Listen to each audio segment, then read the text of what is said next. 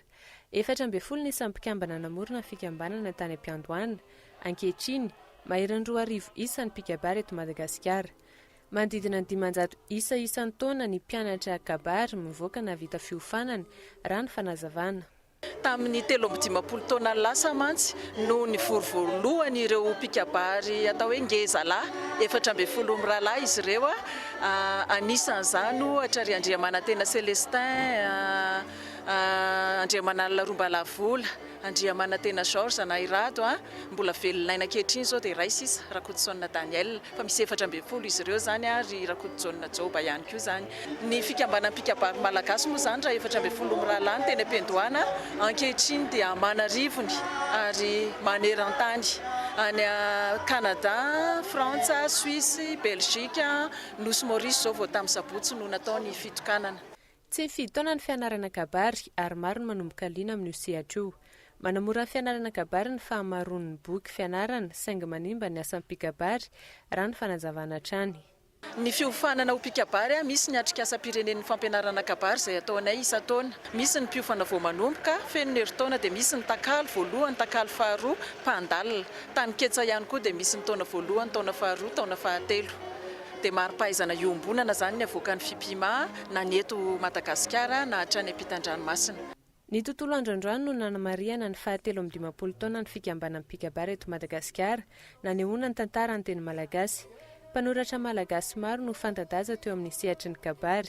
Fanehoana tsara fampiratiana voka-pikaroana ary fampiratiana boky fianarana mikabary no nentina nanamariana io tontolo andro io tao amin'ny tranombokim-pirenena.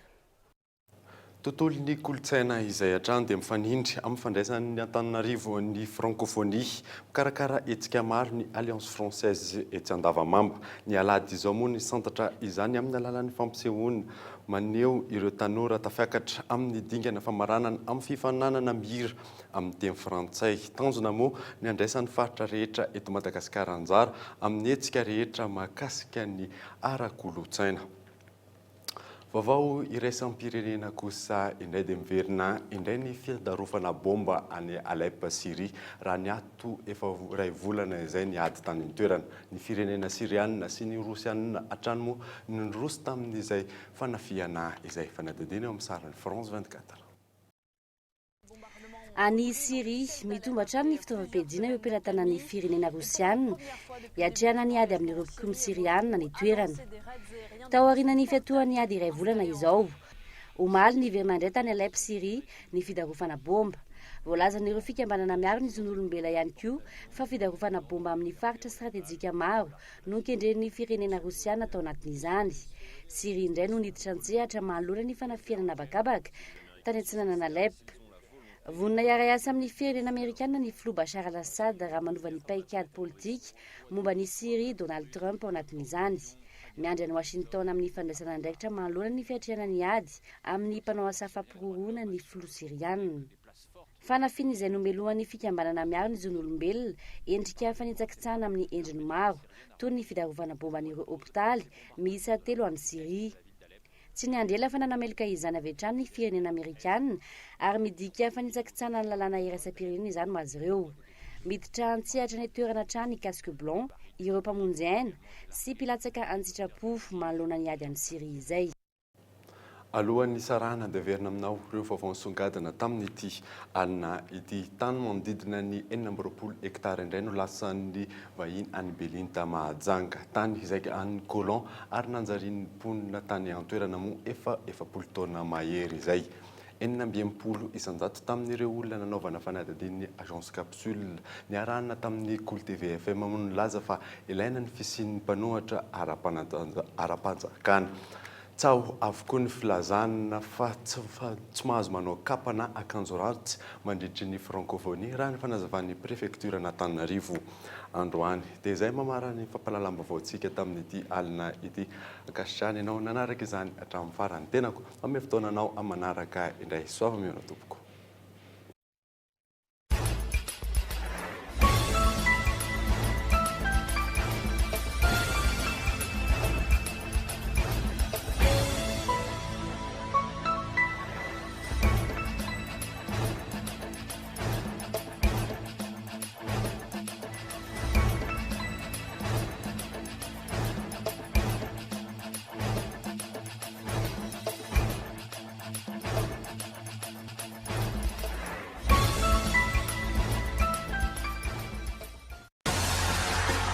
Magasin Saint-Georges-Vista Tsaralalane, Magasin Saint-Georges-Vista Horizon Itos, représentant exclusif des marques Saint-Georges et Vista. Magasin Saint-Georges-Vista Tsaralalane, Magasin Saint-Georges-Vista Horizon Itos, Nanulchanoto, Ifapalalambovo.